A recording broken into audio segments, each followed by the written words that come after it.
ചങ്ങായിമാരെ അമീറാണ്. ഇപ്പോൾ ഡൽഹിയിലുണ്ട്.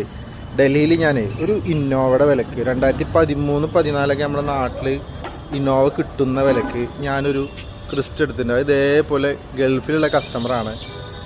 ആളിങ്ങനെ കുറേ ദിവസമായി നമ്മളെ ഫോളോ ചെയ്യുന്ന ഒരാളാണ്. ആൾക്ക് നല്ല ബഡ്ജറ്റിൽ ലോ ബഡ്ജറ്റിൽ അമീർ ഭായി വണ്ടി വന്ന് വിളിക്കണം എന്ന് പറഞ്ഞേക്ക് ഒരു വണ്ടി എടുത്തു കൊടുത്തു.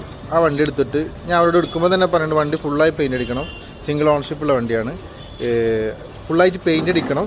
വേറെ എഞ്ചിനും ഒക്കെ അടിപൊളിയാണ്. കമ്പനി ഹിസ്റ്ററി കാര്യങ്ങളൊക്കെ ഉള്ളതാണ്.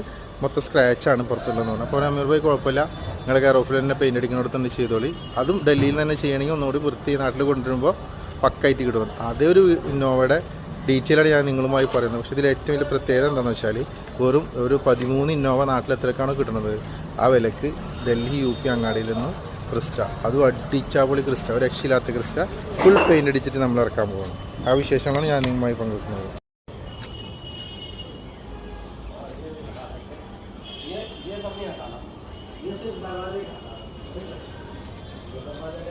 ഇതാണ് നമ്മളൊരു ഇന്നോവ നാട്ടിലൊരു 2013-14 ഇന്നോവ എത്രക്കാണോ വെക്കണത് ആ വിലക്ക് എടുത്ത 2017 ക്രിസ്റ്റ, 16 ക്രിസ്റ്റ സിംഗിൾ ഓണർഷിപ്പിലുള്ള ഈ ക്രിസ്റ്റ.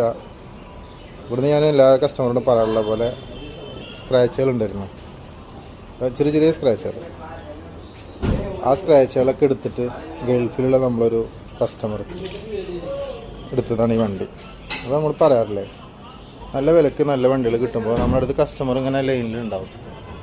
കോൾഡ് അവരോട് പറഞ്ഞാൽ അവർ പൈസ കിട്ടുന്നിട്ട് വണ്ടി എടുക്കും.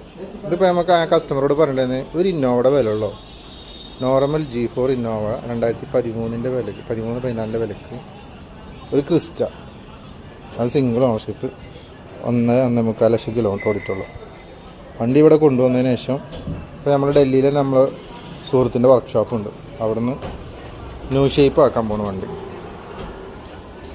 ഓക്കെ, ഫ്രണ്ടൊക്കെ അയച്ച് ന്യൂ ഷേപ്പ് ആക്കാൻ പോകാം.